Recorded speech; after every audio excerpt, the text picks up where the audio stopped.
It's always a pleasure to be here, always a pleasure to be in Athenaeum. Okay. And it's always danger when it's piano on triol, then we rush it forward. Please, no. So when it's piano, it's exactly the same space and again the same articulation. Can we go from the first fortissimo?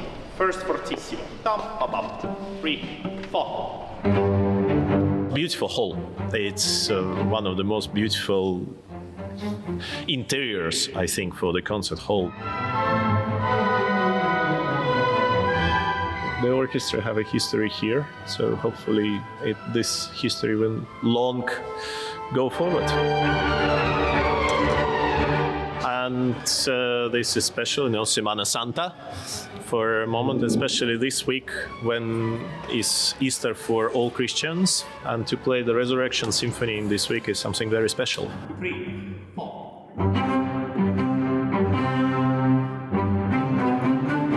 How would you describe Mahler's Second Symphony?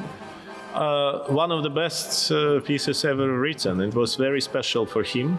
It was the moment when he was at the stage of his life when he was thinking about the future, when he was thinking about all the drama of the world, all the beauty of the nature, and at the same time about what shall we do to be remembered? What shall we leave on this planet after us, after our physical existence is over? His decision is that we will rebirth in this symphony with a clear understanding of love for God, love for the planet, love for humans, and love for existence. And then it's almost one inevitable journey of resurrection and rebirth.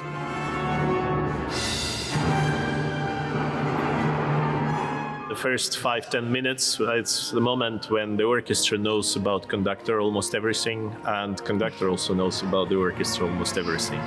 So it is a first rehearsal. We still have a lot of work to do. And obviously in Mahler, you need to work a lot on the details. I think the role of every orchestra is to improve the life of the community, improve the life of the city where the orchestra is based in all aspects, physical, mental, health, cultural aspects, and also to bring integrity into society, because we live in a multicultural world.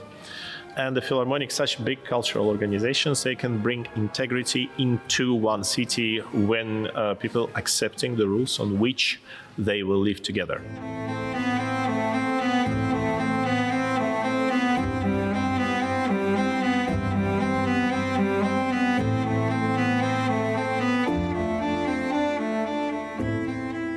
Music is for us to unite, to bring connections, to bind us, to stitch society, and it goes through emotion.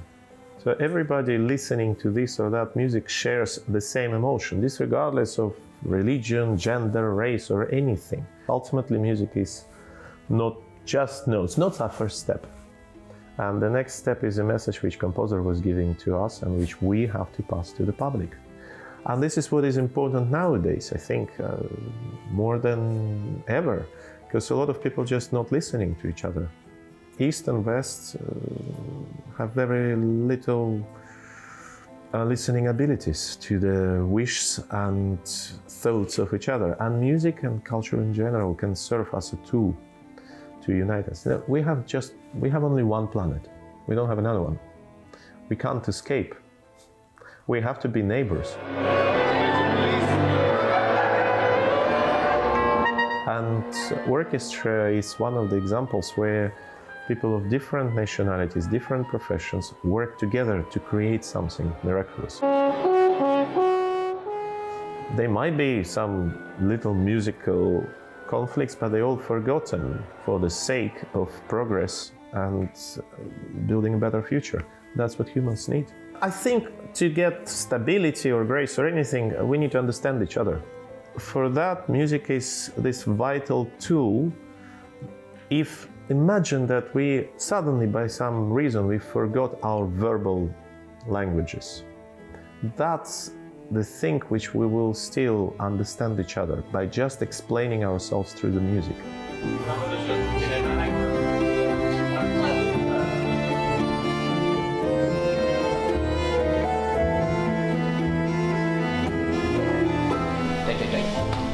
For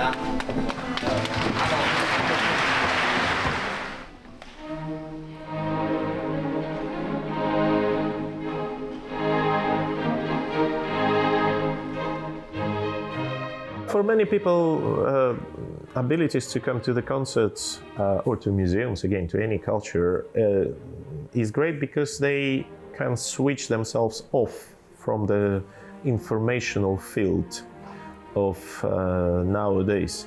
And I think a lot of minds need this relief because we live in a world where we're bombarded by information every single second. And when you listen to the music, when you look into the paintings, even when you read a book, which unfortunately not so many people doing anymore, then you're able to have your thoughts rather than the thoughts of someone else which spoken to you. And this is important because nothing can replace your own thoughts.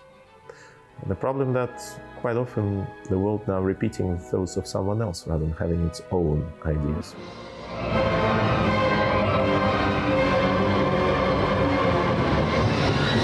Grace have a lot of meanings, and for different people it will be different grace, obviously.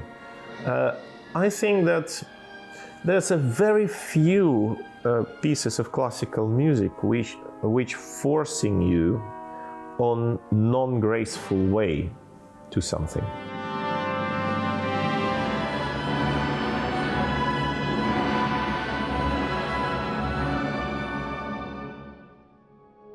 You don't need to have any backgrounds or any education to understand the music. You just come and hear and listen, and you will have the same emotions as the person next to you. I think the most important that everybody is given a chance to witness. And this is a very gracious way to give a message to society.